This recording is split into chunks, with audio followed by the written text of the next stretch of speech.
This is the InnovaBuzz podcast, helping smart businesses be even more innovative. Hi, I'm Jürgen Strauss from InnovaBuzz. Welcome to episode number 51 of the InnovaBuzz podcast, designed to help smart businesses with an interest in innovation become even more innovative. In this episode, my guest is Micheal Mapes of Graveyard Innovation, a results-based innovation firm that helps businesses design and execute winning strategies because, as Micheal puts it, we like to win. In the interview, we talk about innovation as providing relevant value to your audience, about the importance of always asking questions and really listening and hearing what our clients are saying. This is another fascinating and educational interview. Micheal's energy is infectious and his unique view of value-based marketing has many lessons for all businesses. So let's fly into the hive and get the buzz from Micheal Mapes. Hi, I'm Jürgen Strauss from InnovaBuzz, and I'm honoured to have with me here today on this episode of the InnovaBuzz podcast, all the way from Kansas City in the USA, Micheal Mapes of Graveyard Innovation. Welcome to the podcast, Micheal. Thanks for having me. Yeah, it's a privilege to have you here. Hopefully. Now, Micheal is... You got to say that at the end of the interview. Do I? Okay. Now, Micheal's the founder of Graveyard Innovation, which is a results-driven innovation firm that helps businesses, entrepreneurs, leaders and organisations create and execute winning campaigns so they can grow.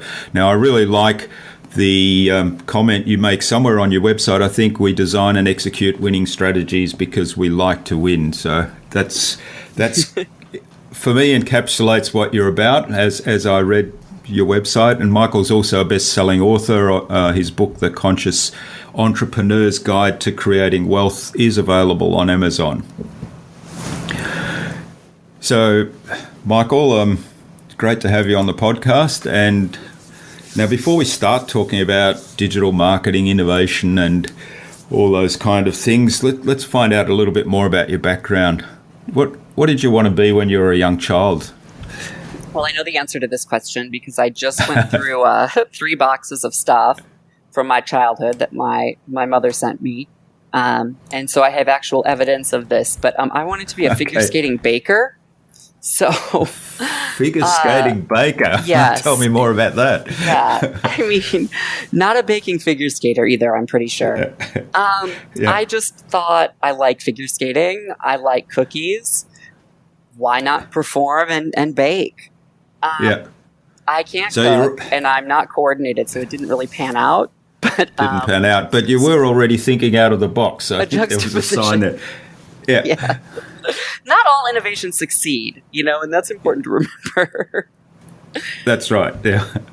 But there's feedback, isn't there? It's feedback. If it's not working out, change it. Because I think one of the other things you've said on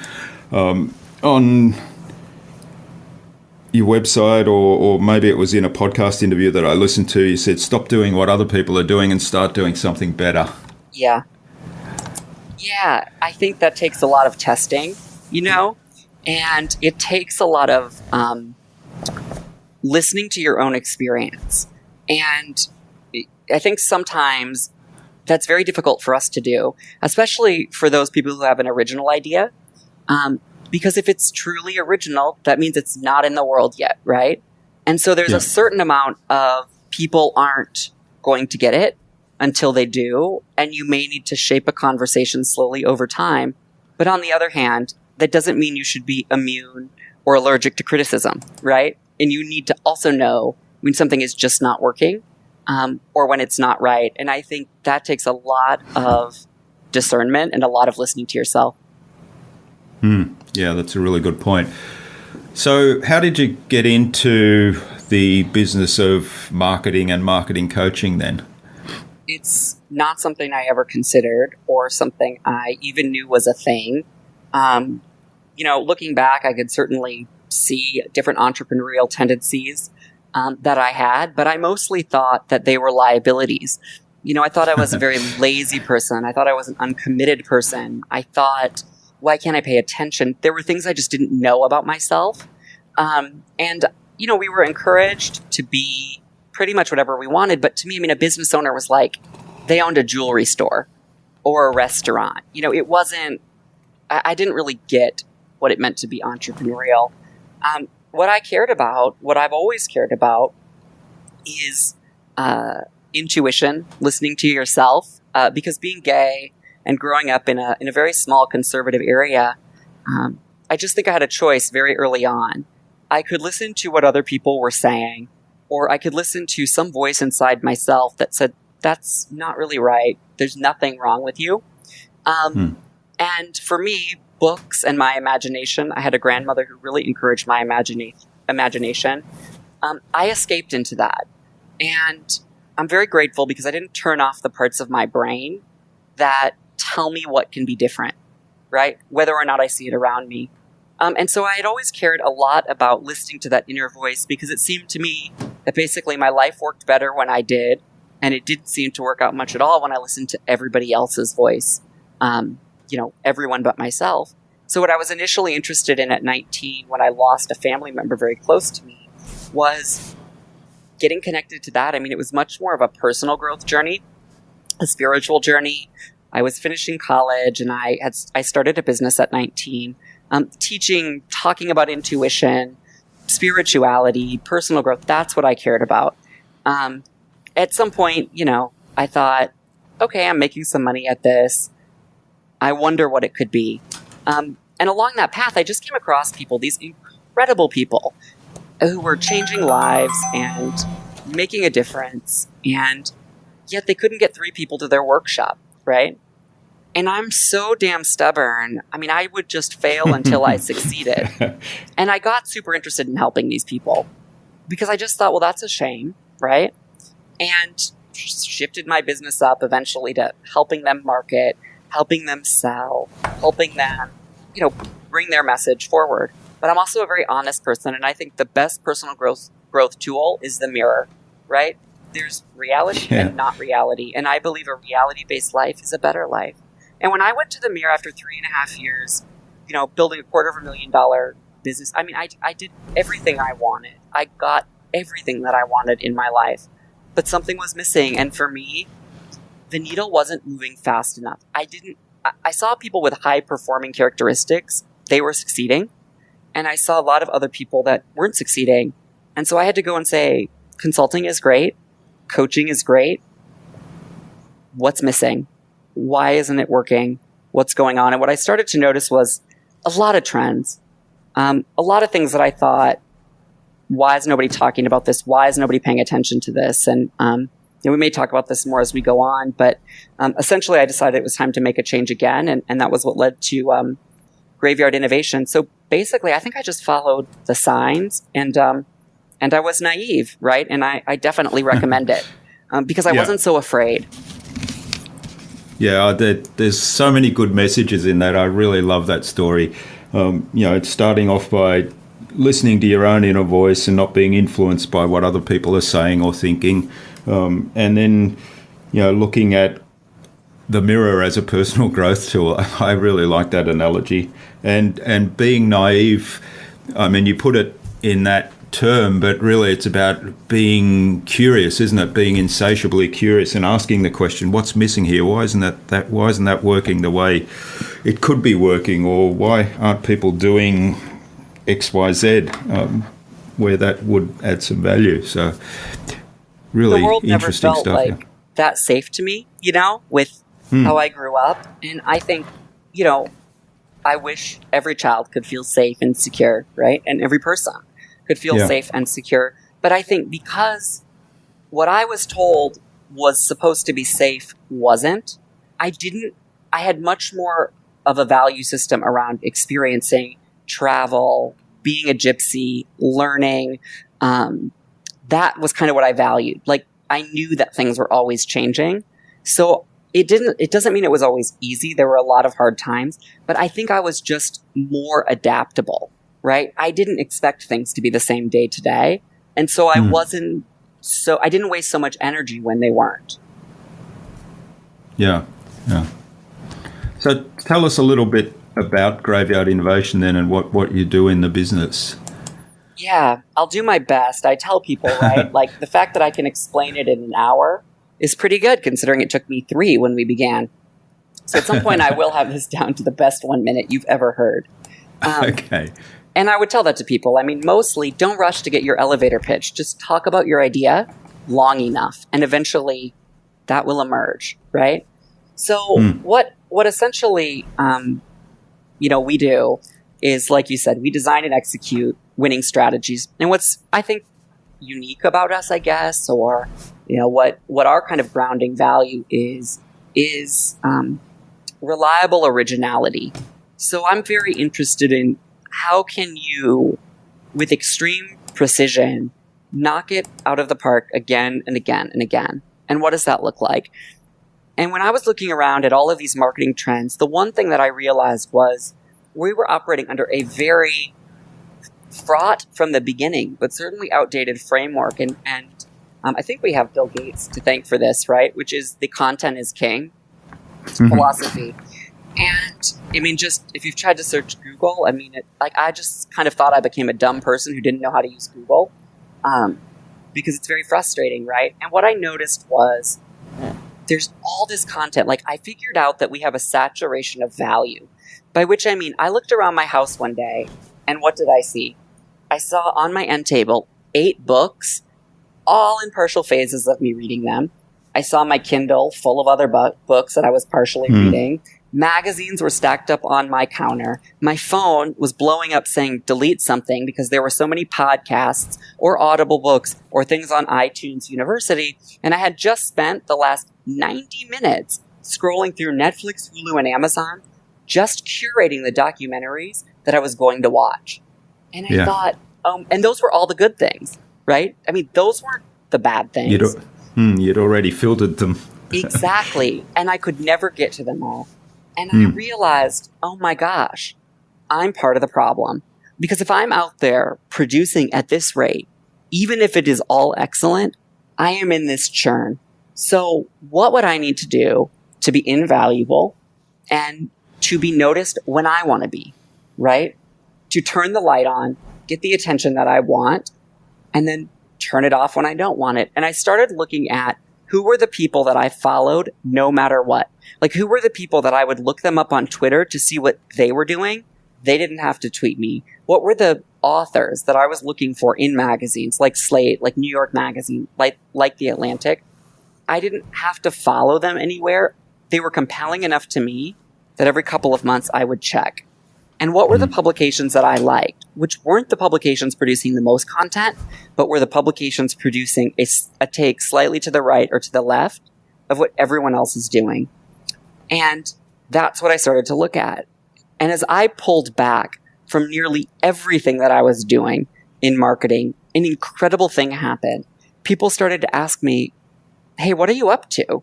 I wasn't up to anything. I was trying to figure something out. But it just looked interesting by default. And so this kind of has led me to believe that there are some people in the market where producing the most content might be the right approach. I think for most people, it really isn't. It's about producing the most relevant kind of value for your business.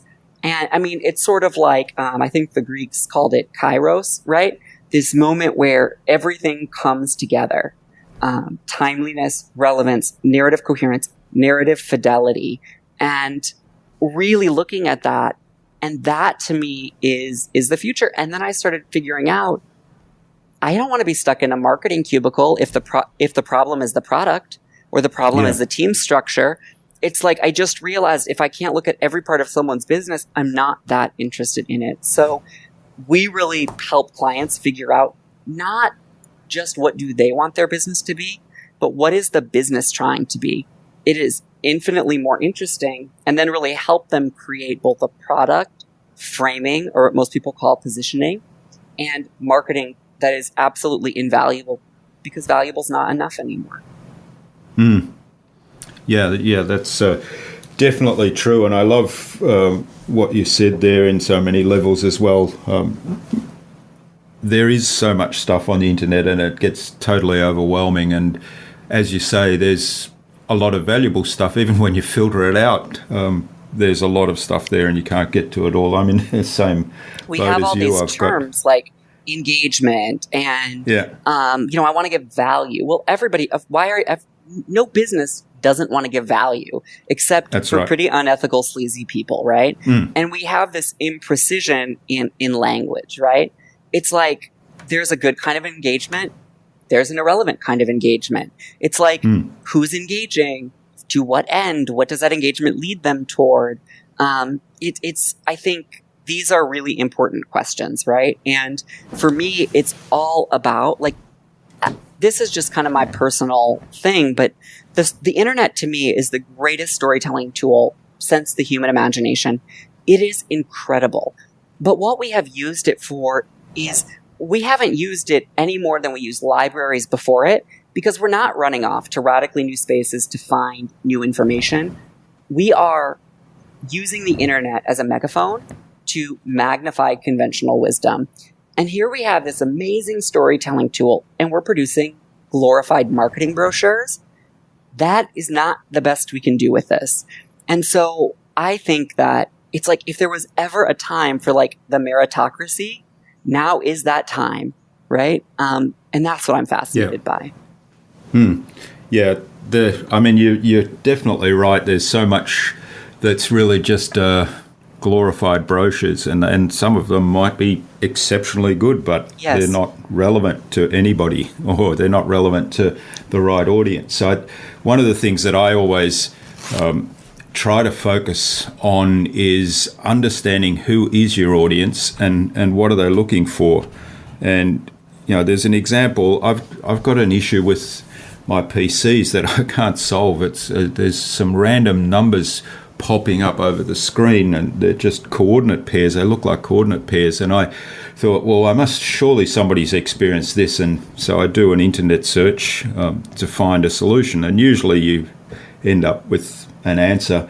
For this one, there's all kinds of stuff popping up that's totally irrelevant. So nobody's actually written anything that's easy to find addressing this particular problem, which, that comes back to this: understand who your audience is, what their problem is, what they're looking for, and give them that. And if you do that, then you're getting closer to what you're saying in terms of, what do you need to do to capture that attention when it's needed, and then turn the light back off again. Exactly the right questions. And I think so much of what we do is pose questions, which are infinitely more valuable than answers. Answers come very cheap, in my view. You can call any psychic hotline, pay $10. If you don't get the answer you want, you can hang up and call back. And if you have a budget of, anywhere from $10 to $50, you'll get an answer. But what questions do is they give a promise about what something could be, and they encourage you to really confront where you are strong and where you are not, where your voice needs to be strengthened and where your voice needs to be refined, or maybe where your voice doesn't need to be at all. And I think I could care very little about people thinking I have an answer, because I think mostly what we do is get to know the client's business. Einstein said if he had an hour to solve a problem, he'd spend 55 minutes in the problem and 5 minutes in solutions. And he didn't say in the frustration, by the way, which I think is a mistake people make. But what he meant by that was that if he examined a problem from enough angles, if he arranged it enough ways, if he daydreamed about it, because, Einstein discovered the theory of relativity while on a train daydreaming, that the answer would become obvious. If you spend enough time with your clients really hearing what they're saying, really listening, right? Really absorbing it, really not knowing the answer, eventually a gap in the market is going to emerge. The solution will become very obvious. I started Graveyard Innovation because all I was going to do was tell a couple of my friends and colleagues about what I was seeing, and then I had no clue what I was going to do. But I just trusted, and I talked to a couple of these people, and the first woman I talked to said, "Okay, I'll hire you." And I said, "Oh, you've misunderstood. I'm closing my business." And she said, "No, not for that, for this." And that happened again and again and again. I never overcame an objection. I never had anyone argue with me about price. I just went to work. And I said to those first few people, you got to tell me if at the end of this it's not worth what I'm charging, so I know, right? And then we'll figure it out. So I think people are you want to rush a product to market, but if you haven't spent enough time in that, getting to know the psychology of your customers, asking questions, willing to be wrong, staying in the problem, I think it's very hard. Like what you come up with, it just doesn't tend to work. Yeah, that's really great advice, and it reminds me when I was in the corporate world, we did some work on redesigning our entire research process and product development process, and the redesign was exactly what you're saying. We focused a whole lot more time on understanding the customer need and the customer problem before going to the development stage. And I remember the first project we kind of used as a prototype to test the process once we'd done the background work on the process, and it was a 4-week turnaround time that we had working with the customer, and we spent 3 weeks understanding the problem, and a lot of people were getting really nervous and saying, hey, we should be doing something. and I was really firm and said, until we understand exactly what we need to do, we can't go to the next step. So let's really focus on that front end. Yeah, I just have to say, that is so refreshing to me, because it's sort of like you can do that and fail. You can not do that and fail, right? But you can also succeed in a much bigger way. And I think in innovation, there is often more failure, but it is a different kind of failure. You are learning things on the go. You are deciding things. It is a very informed kind of failure, and you're able to pivot very quickly. I don't really meet a bunch of people that are super lazy, don't want to be successful, and don't take action. Mostly when I meet people, I'm like, please stop taking action. Because if you just stood still for 5 minutes, the direction to take would make sense. And I've gone back to Sun Tzu and reading The Art of War, and there's so much in there. I think just timeless principles for what it means to be strategic. And it is all about really understanding yourself, understanding your opponent. And if you have no space, you can't do that. I'm all about execution. I'm all about execution with precision, but I don't see the point of rushing off in a direction that is so ill-considered because it feels good to take a bunch of action. And I think what you said to me, that is taking action, right? Because it is looking at, considering, and being really, really curious. I think that is a place that really good things emerge, because if you look at customers, right, you can go to customers and ask them what they want. And sometimes producing that is the right thing. But mostly what you find is that customers want something, and because nobody's made that exact thing yet, they don't exactly know how to ask for it, right? I look at 2008 in America when Barack Obama became president.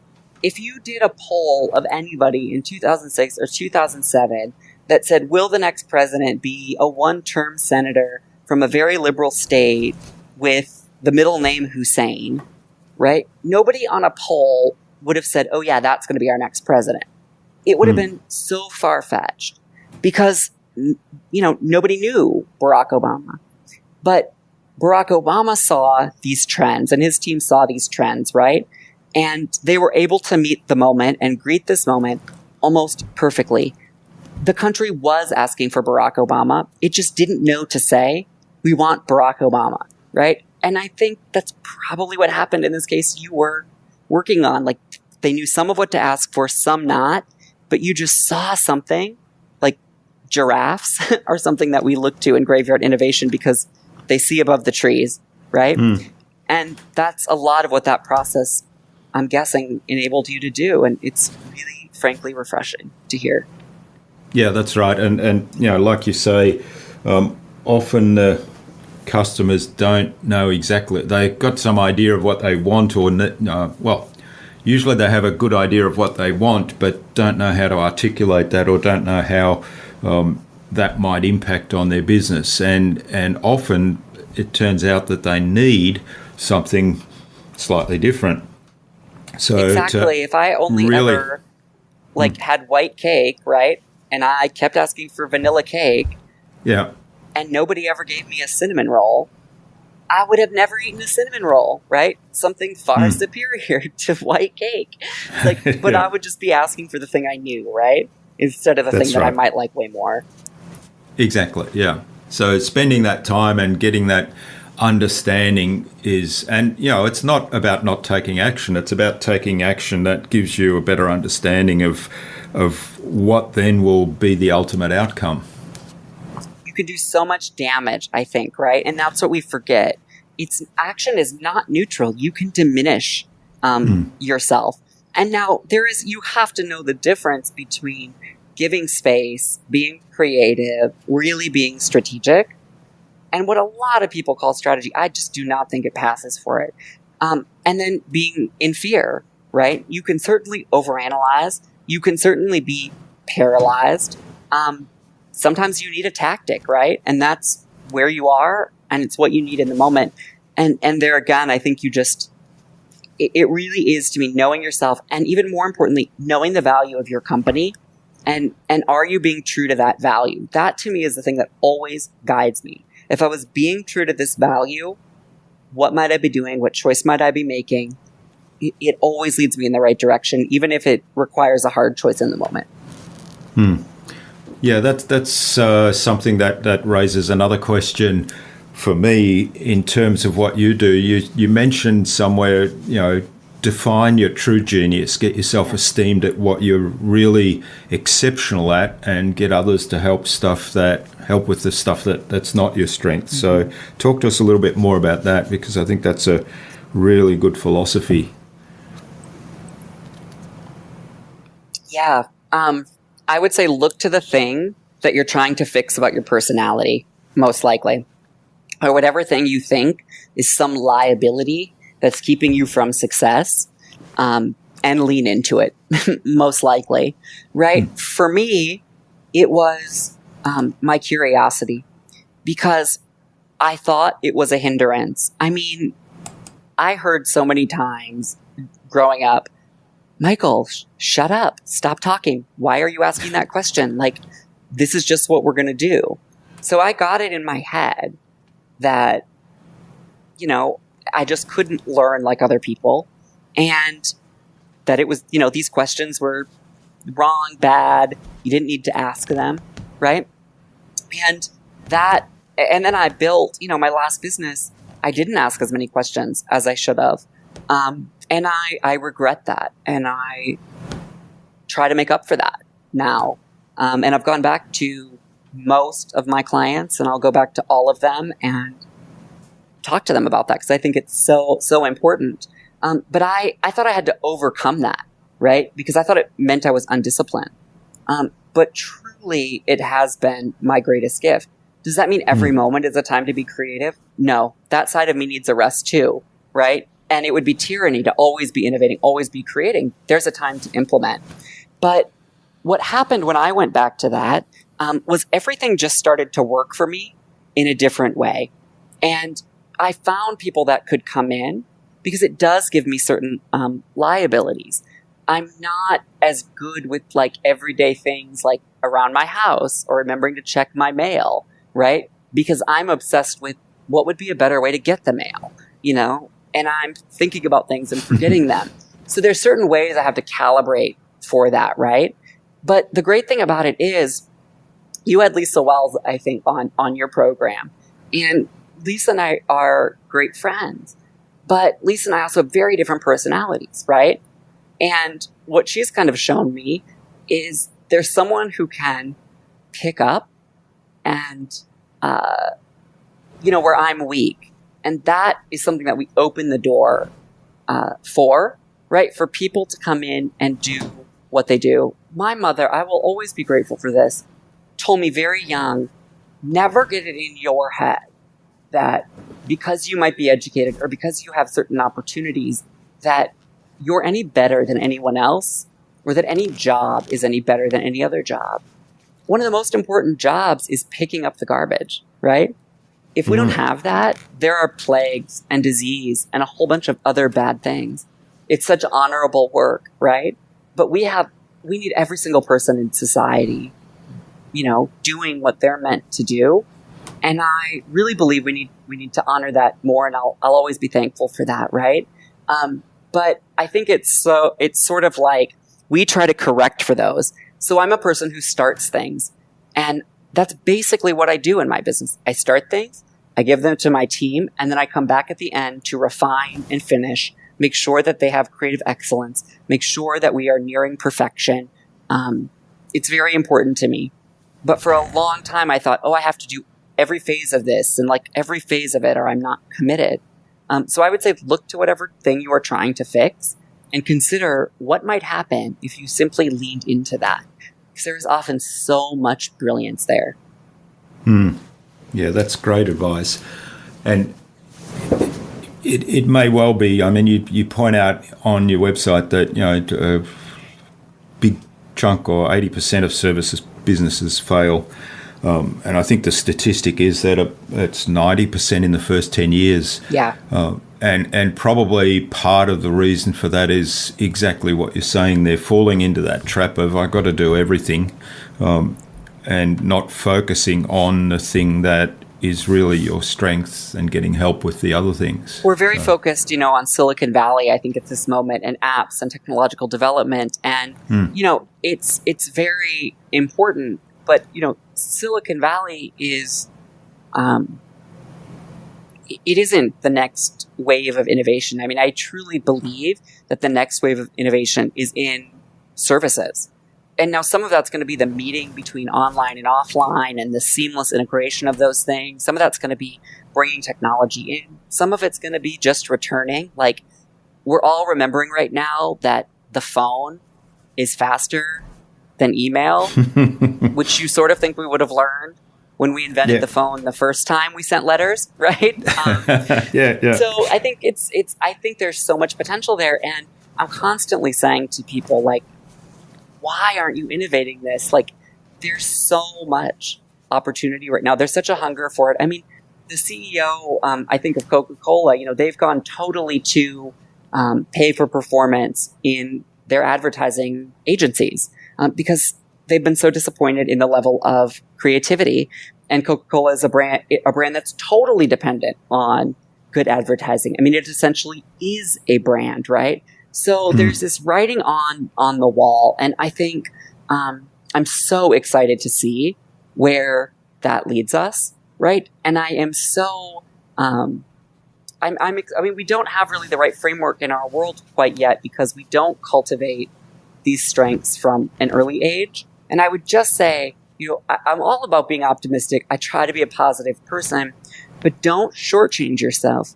It is not self-deprecation to be clear about your weaknesses or to dismiss them.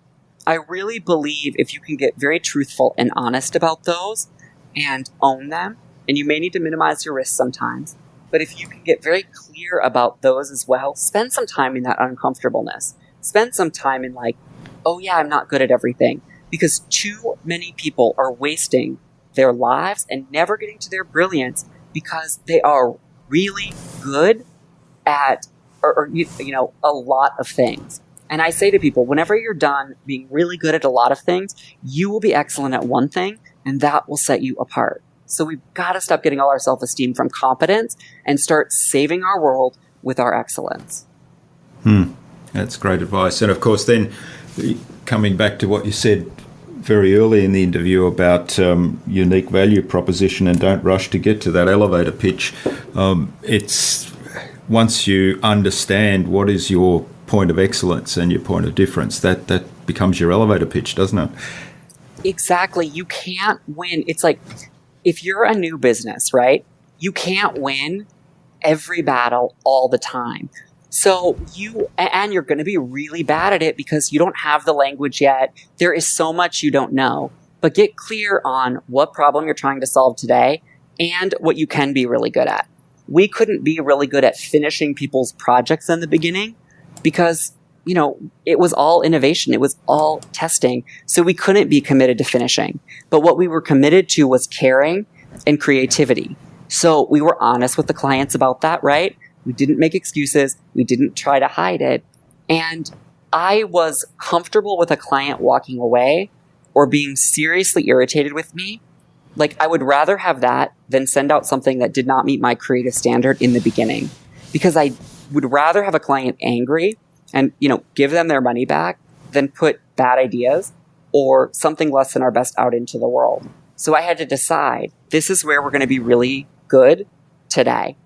And these other things, let's do our best. I hope we'll be really good there tomorrow.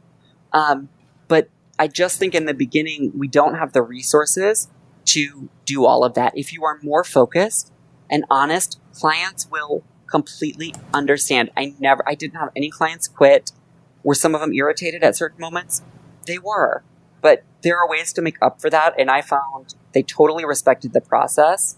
And it was invaluable to them to see it being built. And really what I found is that it inspired them and encouraged them to do the same thing, to play where they were strong today, to know that they would get some of it right tomorrow.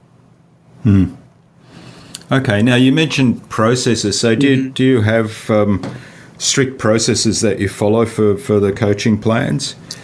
So what we take clients through, and not every business wants to innovate. And I just want to say that is totally okay, right? It's like some businesses are more traditional.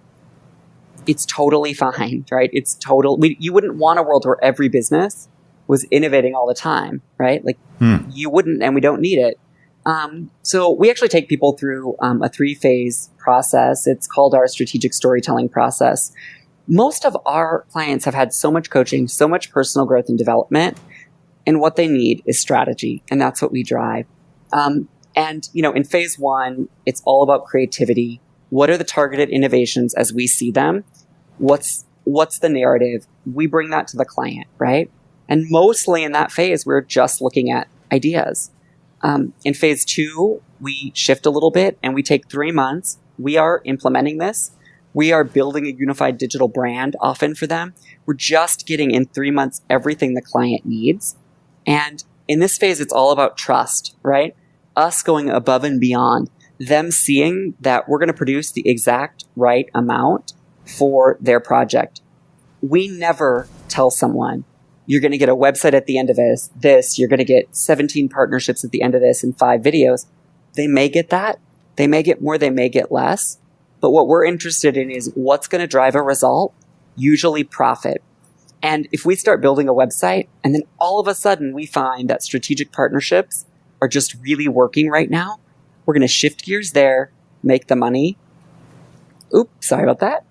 And know that we can circle back around at a later date to the website. So really, we produce a lot of stuff, but that is an additional thing, right? We are just committed to the result in this phase and really earning the client's trust. Now, we still have project plans and all of this. And then the third phase, if we feel it's a fit and they feel it's a fit, we invite them into the third phase, which is a pay-for-performance model.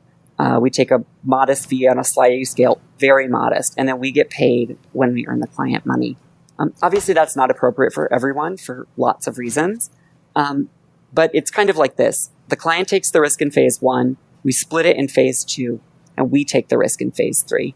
So that's kind of our process at the moment, continues to evolve, and it's really about forming a partnership. I felt that if we wanted to be in partnership with our client, we should put our money where our mouth is.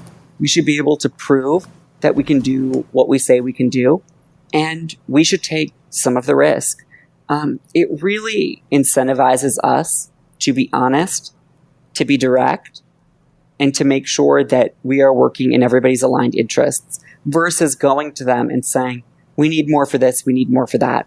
And for people who need more specific, like they want to run their business as a set of individual projects, we are totally happy to take the proposal, to break that down into steps for them, to give it to them and have them take it to a marketing firm. So we hope that at every phase, people feel like they've gotten the full and complete value of that phase. But of course, we choose businesses that we think will be right for all three. And we tell people that from the beginning, that they could quit anytime. There are no monthly contracts or commitments, but we want them to be there the entire time. Yeah. I like the whole philosophy around partnering with your clients and building an ongoing relationship. So it's not, focused on here's a project and when we've done that, we're done and see you later and good luck. Absolutely. Because I think that's such an outdated model. It encourages you to believe your own nonsense, right? And I think that is, or to blame your clients. Like, there's a lot of people condescending their clients right now. And it's just not my experience. I mean, I think that when you start to see what's right and you build on that, and you really are honest with someone when there's an issue and you communicate, but you know that they're trying their best, that you're trying your best. And when you align the interest to the profit of the business, right? If we believe in it, I mean, we have very high standards when it comes to ethics, when it comes to truth. We require, if we're going to take somebody on in the third phase, that they go above and beyond what the FTC recommends for testimonial guidelines and things like that. And so we try to be very honest about where we're coming from, very honest about what we're testing. I have found there is so much more respect. And also, if it's not a fit, you are able to part ways and you're able to do a little bit more for that client so they can feel good about it, right? Without wasting so much time. And I feel you're able to just deal with the conflict versus feeling like you have to go to war with a client to convince them about something. Yeah. So what do you see as the biggest challenges in your business right now, and what are you doing about those? Well, I think the biggest challenge right now is the thing I worry about the most is that it seems to me that we are getting to a place where we have more answers than questions. That is a very scary world for me, because it starts to shut down the dialogue. You know, it is alarming to me that more than ever, people are surrounding themselves with like-minded people. It's great to do that sometimes, but you know what's also great? Being around not like-minded people. That's the essence of democracy. It's the essence of creativity. I'm very skeptical of a group of people getting together and deciding something for everyone. And that's what I see really right now as the challenge. That it's really everywhere. It is. We are just listening to conventional wisdom when, if you look around, it is so clear that has not worked. You see that in politics, where somebody says something at 5 a.m. on the news, may or may not be true. They may or may not have done their homework, right? And then by 5 p.m., it seems like this is fact, not because anything changed, but simply because now 5,000 people are saying it instead of one person. You see that same thing in Hollywood, where people say, we can't make any movies about things other than giant robots because nobody will go to them. And then, Bridesmaids is produced. It makes all of this money. And it turns out you can. You see that in the music industry, where the music industry blames the internet and LimeWire and Napster for its collapse, when in truth it was mismanaging artists for years. And Taylor Swift comes along and shows you can perfectly well sell a number of albums, right? If you know your customers, and if you are, again, true to the alignment of your brand. The fact of the matter, and the same thing is true with advertising, we have essentially forgotten about advertising and PR and substituted it for this very vague word called marketing. I mean, people think that there's no room for advertising. I think it's essential. Advertising frames a conversation. That is the only way in a world where there is so much information in a nonlinear world that you can at all control your destiny. We can't psychologically manipulate customers to be at a certain place. Customers have all the power, all the information. But what we can do is frame the conversation so that we are all at least talking about the same thing in the same universe. and people think advertising doesn't work, right? And all these other examples I gave, the fact of the matter is, here's what works. Interesting, relevant, good ideas. And that really doesn't matter if it's a book, a movie, a song, an advertisement, a magazine article. I mean, it just all is what's a good idea, what's interesting, and what engages the customer. I find that so encouraging because we can make anything, right? We can literally make anything. And I'm encouraged by that. But I worry because with the decreasing questions comes decreasing listening. Yeah. And with decreasing listening comes decreased trust. And with decreased trust comes the collapse of most of what makes our world great. And I think that's very alarming.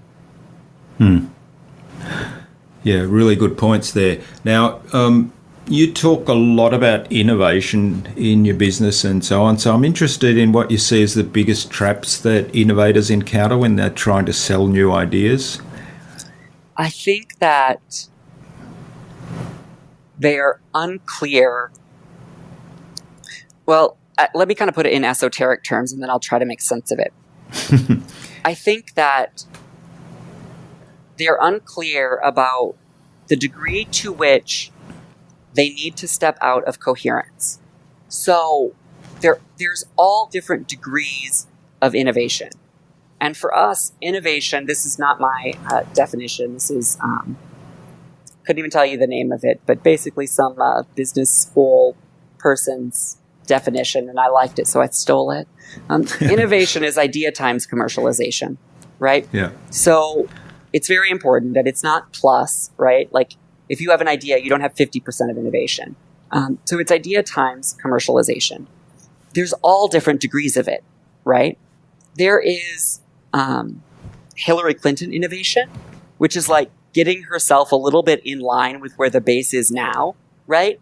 And then minimizing her risk. That's a form of innovation. But she's not introducing a brand new Hillary Clinton to the world. That would be very, very hard. Then there are things that are very innovative, like Henry Ford in the automobile, where people literally have no context for it. And I think you have to know, kind of, at least vaguely, the degree to which you are suspending coherence. Because if you are doing something that is completely new or that people are not going to understand, right? They're not going to understand it. And so that's going to be very different than, oh, I'm innovating the positioning for this product, but a lot is going to stay the same. And so often what happens is because we as humans want to make sense of things, people put something that is very innovative and different into an already existing framework. That is not always a good thing because it can mean that the innovation isn't given what it needs to succeed, right? If I would have forced an elevator pitch into graveyard innovation, I would not have developed most of what I've developed. What it needed was conversation, right? Because people not understanding it forced me to explain it. That didn't mean I rushed it out to a Fortune 500 company and tried to sell it to them. It wasn't ready for that, right? Yeah. They weren't the people to have that conversation with. Nor did I trust everybody to talk to about it. I was very discerning. So I think it's that, right? Like if you suspend coherence, people aren't going to get it and they're going to try to make it coherent. And that is not always true to what it is. And other times it is totally fine because it's much smaller. And if you're not clear on that, you don't know how to craft a strategy. Anything can work. We can make anything work if we know what we're dealing with. If we're trying to plug a very important change into a system, that is very different than change what the system itself cares about. I think I can give an example. If you are at a party, right, and someone is talking about, or a group of people is talking about a particular subject, one way to innovate that conversation is to say, hey, have you all thought about it this way? And give a counterintuitive or a slightly different take on that subject, right? And essentially sort of shift the nature of the conversation a little bit, but you are still mostly in the framework of what's being talked about. People will get it. They won't think it's that rude. They may think you're a little odd, but they can engage with it. Another way is to be in that conversation, be so bored by what people are saying, right? And essentially introduce something that seems in no way connected to what they were talking about, right? Now, what probably happens in that conversation is 9 out of 10 people think you're rude and insane, or maybe just the crazy aunt, uncle, cousin, whatever. But one person in that group is like, intrigued. What's that person up to? I'm interested. So you got to go have that conversation more times. Eventually, you get enough people who think, hey, what's this person doing? That the conversation itself starts to change. So to me, it's really be clear on the degree to which you are suspending coherence, because that really informs the strategy that you need to have. And it helps you see, when is it okay when people say, I don't understand? And when is it a hindrance? Yeah, that's fascinating advice, and I could go on talking and asking questions for ages, but I think we've almost gone an hour, so I think it's time we moved on to the buzz, which is our innovation round. And our innovation round is designed to help our audience, who are primarily innovators and leaders in their field, with some tips from your experience. So I'm going to ask you a series of 5 questions, and hopefully you'll give us some really insightful answers that will inspire everyone and help them do something awesome. I hope so. I'm nervous about this section, but I'll do my best. So what's the number one thing anyone needs to do to be more innovative? Space. Give themselves space. Yeah, I like it. What's the best thing you've done to develop new ideas? Observe. Just watch what's going on around me. Mm-hmm. Yeah, that's great. Observe. What's your favorite tool or system for improving your productivity and therefore allowing you to be more innovative? I think learn about non-obvious things. I do something called Daily Discoveries, which is a folder that I create on Google Drive, and I just collect things as I come across them that are interesting. It just allows me to curate the information without being distracted, and it always comes back to help me be more productive in some way I never expect. That's fascinating. Yeah, so collect information that seems to be out of the box right now. Yeah, interesting, but you don't know how it's relevant yet. Yeah, okay, that's great. What's the best way to keep a project or a client on track? Gosh, I'm so shitty at keeping it on track. I think know fundamentally the result the client wants to get and what you are both committed to. There's projects where time is more important. There's projects where creativity is most important. I mean, what does it mean to be on track? Sometimes that's finishing, sometimes it's not. So I think really clear on what you're committed to. Yeah, good advice. And what's the number one thing anyone can do to differentiate themselves? I think we've probably talked about this a lot. To be, what was that? Sorry? To differentiate themselves. Well, I think look in the mirror. I think be very, very honest. And, know if you're there and know if you're not. But I just believe it's like David Micheal, who wrote Cloud Atlas, The Bone Clocks. In Cloud Atlas, it says, truth is singular, its versions are mistruths, right? And I think just be willing to look at truth, be willing to have a reality-based life, which is never judgmental. I think that is the thing. The differentiation is already there. And I would say stop asking the question. Like, I used to say, what do I want? Now I say, what does this idea want to be? Right? And it is so much more powerful because it always reveals itself. And that differentiation, it's already there. You don't have to create it. You just have to discover it. That's it. Okay, that's great. Yeah, and we'll link to those books that you've mentioned in the show notes also for people to have a closer look at. So what's the future for you then and for Graveyard Innovation? It is, I always say the future is that we win or somebody does it better and all of these ideas are done. And then I can go sit on a beach and read the Atlantic articles that I've been meaning to read for the past 10 years. I think that, my ultimate goal is to be unnecessary, right? Because I look around and I made Graveyard Innovation because the place I wanted to work didn't exist. And I feel like I was hired for this, right? And someday I hope to be fired by it, quite frankly. But that's kind of my ultimate answer to that question. I think in the near term, it is, we're reaching a moment, we've been really behind the scenes, and I think it's now time to roll out some of these ideas. A lot of them are in development. Some of the stuff I said here won't prove true, right? Or it'll change. It'll evolve. And I hope I can always be honest about that. I mean, I hope my ego never gets so big as to think, oh, this is the moment in time where I've, got it figured out. But I think right now what I'd like to do is roll us out to the public a little bit more, share some of these ideas, let the crazy ones know that, yeah, you're crazy, but you're not alone, right? And everyone who's done anything of consequence has confronted people who called them crazy. So I think in the short term, that's what it's about. I want my ideas to be tested, to be debated. I'm not afraid or allergic to criticism or people disagreeing. What I want is for us to really get at the best answer for the entrepreneurs who, I think they're worth it, and I think their ideas are worth it. And without that kind of debate and dialogue and discussion, I don't think we're doing them justice, their ideas justice, or the world justice. So I would say that's what's next in the short term. Great. Look forward to that. Yeah. Look forward to seeing more of you out there then. So what's the number one piece of advice you'd give to any business owner who wants to be a leader in innovation? I would say make your art. And for that, I mean, do the thing that you would do anonymously, right? Because as someone who went from thinking no one would ever listen to his ideas to having people listen to my ideas, being adored is much more of a curse than being hated.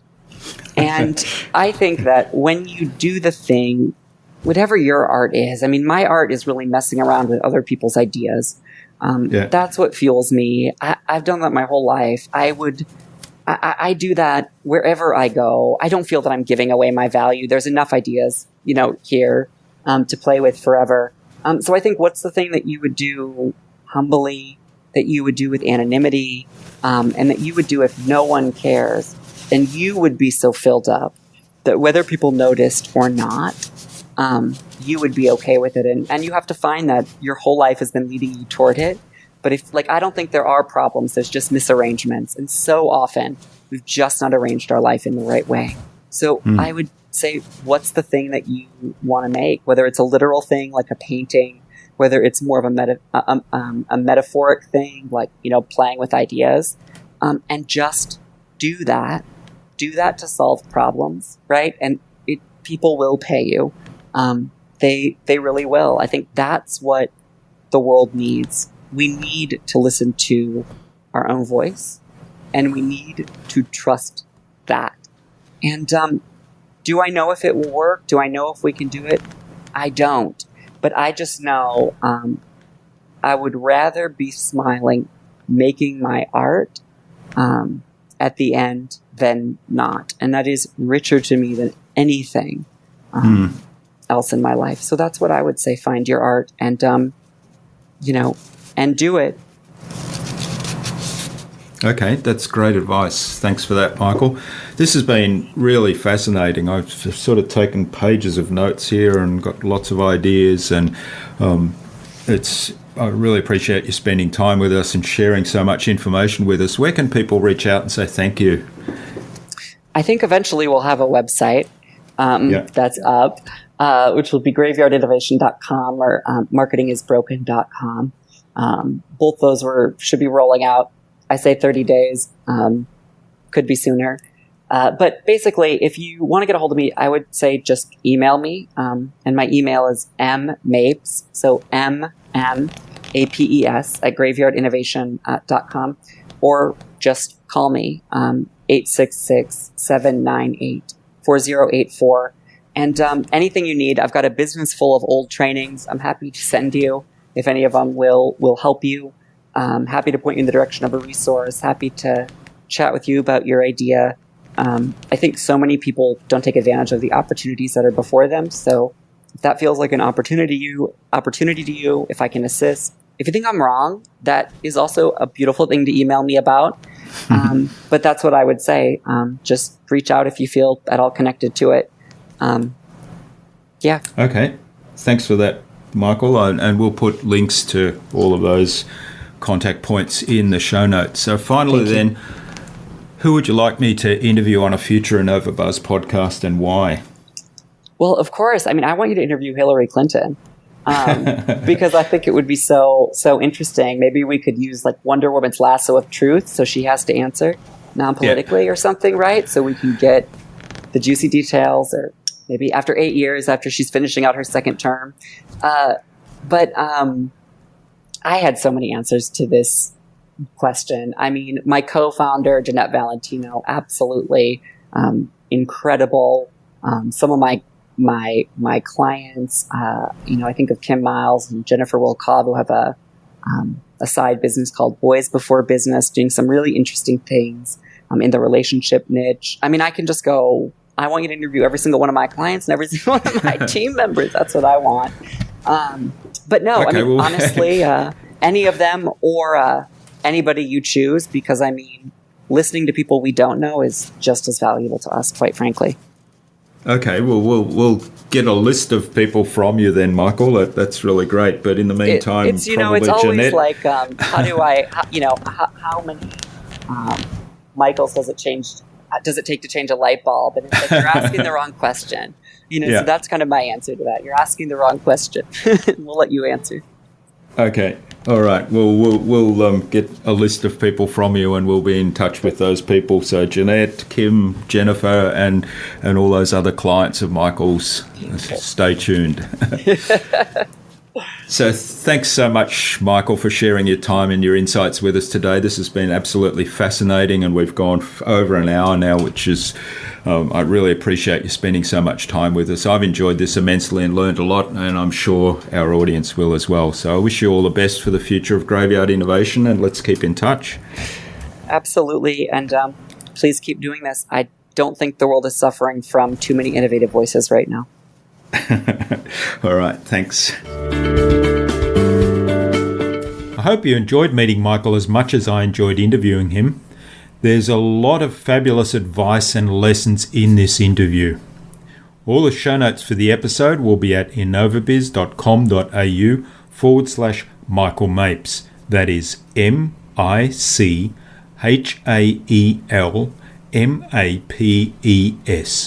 all lowercase, all one word, innovabiz.com.au/Micheal Mapes. That'll have all of the links and everything that we spoke about in this episode. Now, Micheal suggested I interview his co-founder, Jeanette Valentino, and his clients, Kim Miles and Jennifer Wilkov of Boys Before Business, on a future InnovaBuzz podcast. So, Janet, Kim, Jennifer, keep an eye on your inboxes for an invitation from me for the InnovaBuzz podcast, courtesy of Micheal Mapes. Thank you for listening. We really appreciate your audience. Pop over to iTunes or Stitcher or Pocket Casts and subscribe so you'll never miss a future episode. While you're there, you might leave us a review, because reviews help us get found and your feedback helps us to improve. If there's anything you'd like us to cover or questions you want answered on a future podcast, please send them to us. Until next time, I'm Jürgen Strauss from InnovaBiz. Remember, if you don't innovate, you stagnate. So think big, be adventurous, and keep innovating.